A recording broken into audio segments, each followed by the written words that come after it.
بسم اللہ الرحمن الرحیم۔ ناظرین کرام، ہم آپ کی خدمت میں پروگرام ہم اور ہماری صحت لے کر حاضر ہیں، اور آج ہماری اس مجلس کا موضوع ہے ماس خورا یا گوشت خورا یا پائریا۔ تو اس کا کوئی مؤثر سا علاج کے بارے میں جو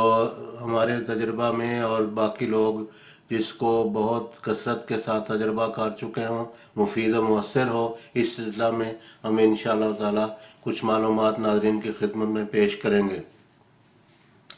ایک صاحب جو پائریا کے مرض میں، ماسخورے کے مرض میں بڑے عرصہ سے مبتلا تھے، انہوں نے کئی سال ایلوپیتھک علاج کیا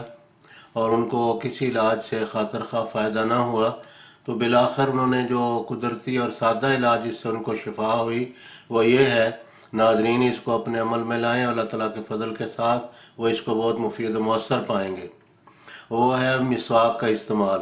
آپ کیکر کی مسواک لے لیں، اس کو دانتوں سے اچھی طرح چبا کے ملائم کریں، بالوں کی طرح اس کو ملائم کر لیں، اور اس کو صبح شام آدھا گھنٹہ استعمال کریں مسواک کو، اور جو اس کا دانتوں کی جڑوں میں جو زہریلا مواد، زہریلا پانی یا لعاب ہوتا ہے اس کو اچھی طرح نکالیں، لیکن یہ یاد رکھیں کہ سختی نہیں کرنی، بہت آرام کے ساتھ، یعنی جو مسوڑے ہیں کیونکہ ان کی جڑیں پہلے ہی کھوکھلی اور ننگی ہو چکی ہوتی ہیں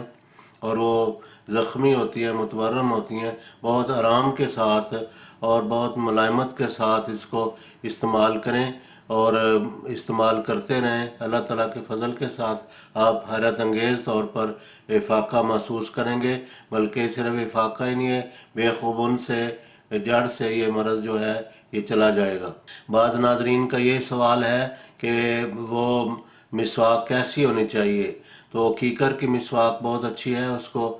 تازہ مسواک ہو تو بہت اچھا ہے، لیکن اس کو اگر تازہ نہ ملے تو کٹھی منگوا لیں۔ ایک صاحب ہیں وہ کٹھی 40 50 یا 100 کے قریب دیہات سے، وہ شہر کے رہنے والے ہیں، مسواکیں کٹھی منگوا لیتے ہیں، اور ایک کو استعمال جب کر چکتے ہیں تو اس کے بعد پھر اور لے لیتے ہیں اور اس کو پانی میں بھگو کے رکھ دیتے ہیں، اس طرح وہ نرم ہو جاتی ہے۔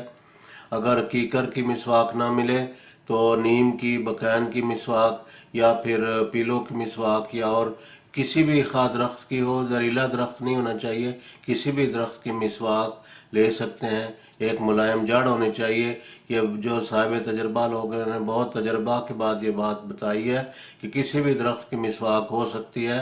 اور یہ ٹوتھ برش اور جو ٹوتھ پیسٹ ہیں ان سے کہیں بہتر ہوتی ہے۔ یہ کہ اس کو کتنی دفعہ کیا جائے یہ ہر شخص کی تکلیف پہ منحصر ہے۔ وہ 3 دفعہ بھی استعمال کر سکتے ہیں، اور عموماً 2 دفعہ، اور 1 دفعہ تو لازماً کرنی چاہیے۔ یہ کہ کتنی دیر تک مسواک کی جائے، تو یہ آدھا گھنٹہ ہونی چاہیے، ساتھ کوئی اور کام کرتے رہیں۔ اگر واک کرنی ہے تو واک کریں، واک کے دوران بھی کر سکتے ہیں۔ یہ جو پرانے ہمارے بزرگ تھے ان کا یہ معمول تھا کہ مسواک کے لیے باہر جاتے تھے، چہل قدمی یا واک بھی ہو جاتی تھی، ساتھ مسواک بھی ہو جاتی تھی، سیر بھی ہو جاتی تھی، اور طبیعت پہ بہت خوشگوار اثر پڑتا تھا۔ اور وہ جو دانتوں کی جڑوں میں ایک زہریلا مواد، زہریلا پانی ہوتا ہے، اس کو خارج کیا جانا چاہیے۔ یہ تجربہ کر کے دیکھیں، اس طرح اگر آپ کریں گے تو آپ کو اللہ کے فضل کے ساتھ بہت جلدی بہت ہی افاقہ محسوس ہوگا۔ تو سوال ہے کہ کن چیزوں سے پرہیز کرنی چاہیے۔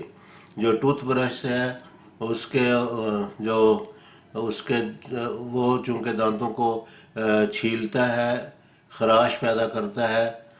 اول تو وہ بالکل بھی استعمال نہیں کرنا چاہیے، اور جو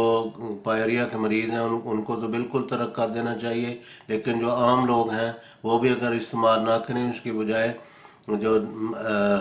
مسواک ہے اس کو ملائم کر لیں، تو یہ سب سے اچھا طریقہ ہے۔ چبا کے اس کو پہلے ملائم کریں اور اس کے بعد اس کو استعمال کریں۔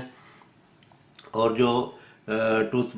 پیسٹ ہوتے ہیں ان میں عموماً صابن کا اور اس طرح کی جو چیزیں کو کیمیکلز وغیرہ ہوتے ہیں، جو بہت اکثر دیکھا گیا کہ ان میں اس طرح کی چیزیں ہوتی ہیں جو دانتوں کو، مسوڑوں کو چھیلتی ہیں، اور اوپر سے ان کا جو قدرتی ایک پینٹ ہوتا ہے